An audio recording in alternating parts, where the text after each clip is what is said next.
नमस्कार, legal point में आपका स्वागत है। मैं हूं शिखा राजता।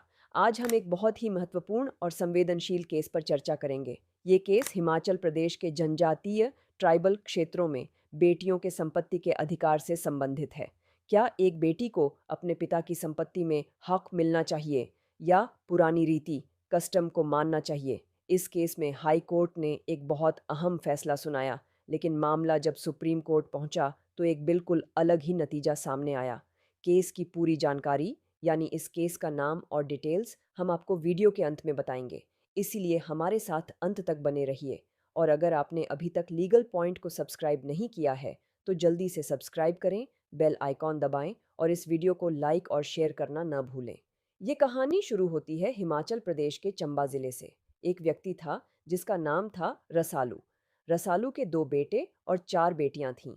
रसालू की मृत्यु के बाद उनकी ज़मीन का इंतकाल म्यूटेशन यानी म्यूटेशन नंबर 288 उनके बेटों और बेटियों सबके नाम पर हुआ।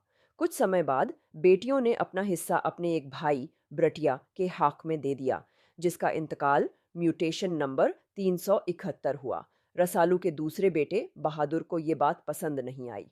उसने कोर्ट में केस फाइल कर दिया। उसका कहना था कि वो गद्दी समुदाय से हैं, जो एक स्केड्यूल्ड ट्राइब जनजाति है। उनके समुदाय में एक खास रीति कस्टम है कि बेटियों को पिता की संपत्ति में कोई हिस्सा नहीं मिलता। इसलिए जो इंतकाल म्यूटेशन बेटियों के नाम हुआ वो अवैध इलीगल है और उसे रद्द कैंसल किया जाना चाहिए। संपत्ति सिर्फ बेटों को मिलनी चाहिए। दूसरी तरफ बेटियों और दूसरे भाई ब्रटिया का कहना था कि वो गद्दी नहीं बल्कि राजपूत हैं। उन्होंने इस बात से साफ इनकार किया कि ऐसी कोई रीति कस्टम है जहां बेटियों को हक क्यों नहीं मिलता। उनका कहना था कि इंतकाल म्यूटेशन बिल्कुल सही हुआ है। ट्रायल कोर्ट सीनियर सब जज ने बेटे बहादुर की बात मान ली। कोर्ट ने माना कि वो गद्दी शेड्यूल्ड ट्राइब हैं और उन पर रीति कस्टम लागू होती है, इसलिए बेटियों को हिस्सा नहीं मिलेगा। लेकिन जब ये मामला डिस्ट्रिक्ट जज के पास पहुंचा तो फैसला पलट गया। डिस्ट्रिक्ट जज ने ट्रायल कोर्ट के फैसले को रद्द कर दिया। इसके बाद बेटा बहादुर हाई कोर्ट ओएनएफ हिमाचल प्रदेश पहुंचा। हाई कोर्ट ने सारे सबूतों को देखा। हाई कोर्ट ने पाया कि बेटा बहादुर ये साबित ही नहीं कर पाया कि उनके समुदाय में ऐसी कोई पक्की पुरानी और एक जैसी रीति कस्टम है जो बेटियों को संपत्ति से वंचित डिप्राइव करती हो। सबूतों में बहुत विरोधाभास कॉन्ट्रडिक्शन था। यहाँ तक तो ठीक था। हाई कोर्ट ने बेटे बहादुर की अपील को खारिज डिसमिस कर दिया। लेकिन हाई कोर्ट यहीं नहीं रुका। हाई कोर्ट ने अपने फैसले में पैराग्राफ 63 पैराग्राफ 63 में एक सामान्य जनरल निर्देश डायरेक्शन जारी कर दिया। हाई कोर्ट ने कहा कि हिमाचल प्रदेश के जनजातीय क्षेत्रों में बेटियों को सामाजिक अन्याय और शोषण से बचाने के लिए उन्हें हिंदू उत्तराधिकार अधिनियम हिंदू सक्सेशन एक्ट 1956 के अनुसार ही संपत्ति में हिस्सा मिलेगा, न कि किसी रीति कस्टम के अनुसार। ये एक बहुत अहम निर्देश था। हाई कोर्ट ने ये निर्देश सामाजिक न्याय के लिए दिया। लेकिन अब सवाल ये था कि क्या हाई कोर्ट ऐसा सामान्य जनरल निर्देश दे सकता था, खासकर तब जब हिंदू उत्तराधिकार अधिनियम HSA खुद कहता है कि वो शेड्यूल्ड ट्राइब्स पर लागू नहीं होता। हाई कोर्ट के इसी पैराग्राफ पैराग्राफ 63 के खिलाफ दूसरा पक्ष सुप्रीम कोर्ट पहुंचा। तो देखा आपने केस कहां से शुरू हुआ और कहां पहुंच गया। हाई कोर्ट ने बेटियों के रेस्क्यू में एक प्रगतिशील कदम उठाया, लेकिन क्या ये कदम कानूनी तौर पर सही था? अब आपके लिए कुछ सवाल। आप अपने जवाब नीचे कमेंट सेक्शन में ज़रूर दीजिए। सवाल 1, क्या आपको लगता है कि हिंदू उत्तराधिकार अधिनियम 1956 भारत के स्केड्यूल्ड ट्राइब्स जनजातियों पर सीधे तौर पर लागू होता है? हाँ या ना?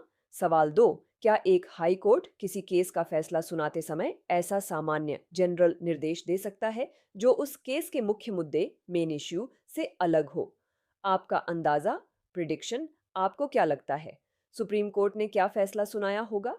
क्या सुप्रीम कोर्ट ने हाई कोर्ट के सामाजिक न्याय सोशल जस्टिस वाले निर्देश को सही ठहराया या उसे रद्द कैंसिल कर दिया? अपने जवाब और अंदाजा गेस कमेंट्स में बताएं। और हाँ, अगर आपको हमारी ये प्रस्तुति प्रेजेंटेशन पसंद आ रही है तो लीगल पॉइंट को सब्सक्राइब करना, लाइक करना और शेयर करना बिल्कुल ना भूलें। बेटी का हक या रीति, सुप्रीम कोर्ट का अहम फैसला। Now legal points involved in this case. जैसा कि आपने अंत तक इंतजार वेट किया, अब हम आपको बताते हैं इस केस के मुख्य कानूनी बिंदु, लीगल पॉइंट्स और सुप्रीम कोर्ट का अंतिम फैसला, legal points involved.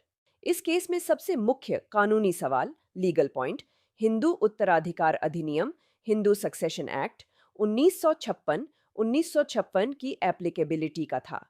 Point 1 section 2 section 22 HSA का सेक्शन 2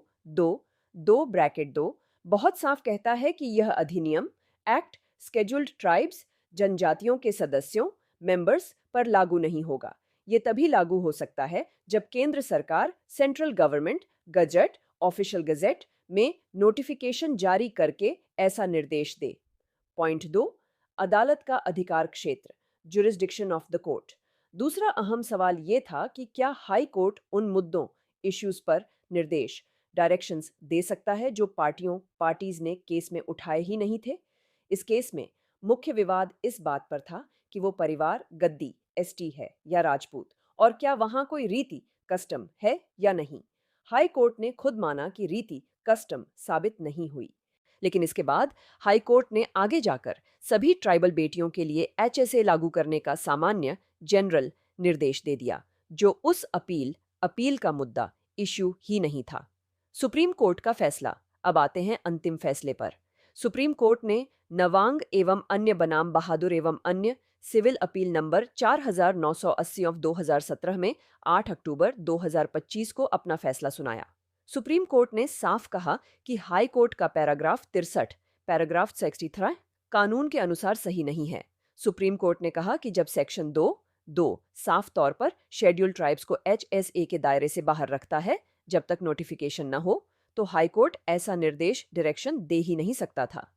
कोर्ट ने यह भी माना कि हाई कोर्ट ने अपने अधिकार क्षेत्र जुरिस्डिक्शन से बाहर जाकर ये निर्देश दिए, क्योंकि ये न तो पार्टियों की बहस प्लीज का हिस्सा था और न ही कोर्ट द्वारा तय किया गया कोई कानूनी सवाल इश्यू था।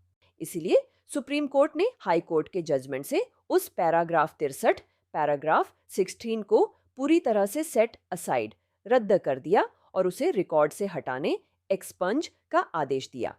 तो इस केस का नतीजा ये हुआ कि हाई कोर्ट का वो प्रगतिशील प्रोग्रेसिव निर्देश जो जनजातीय ट्राइबल बेटियों को HSA के तहत हकूक देना चाहता था, सुप्रीम कोर्ट ने कानूनी आधार लीगल ग्राउंड्स पर रद्द कर दिया। इसका मतलब ये है कि आज की तारीख में भी जब तक केंद्र सरकार सेंट्रल गवर्नमेंट नोटिफिकेशन नहीं लाती, तब तक स्केड्यूल्ड ट्राइब्स के उत्तराधिकार सक्सेशन के मामले उनके अपने रीति रिवाज कस्टम्स या उनके लिए बने विशेष कानूनों के हिसाब से ही चलेंगे, न कि हिंदू सक्सेशन एक्ट के हिसाब से। आपको ये केस कैसा लगा? क्या आप सुप्रीम कोर्ट के इस फैसले से सहमत हैं? आपकी राय में क्या रीति कस्टम्स को कानून के ऊपर होना चाहिए या कानून को रीति पर? अपने विचार कमेंट्स में ज़रूर बताएं। आज के लिए बस इतना ही। लीगल पॉइंट देखने के लिए धन्यवाद। अगर आपने अभी तक सब्सक्राइब नहीं किया है तो कृपया चैनल को सब्सक्राइब करें, इस वीडियो को लाइक करें और अपने दोस्तों के साथ शेयर करें। नमस्कार।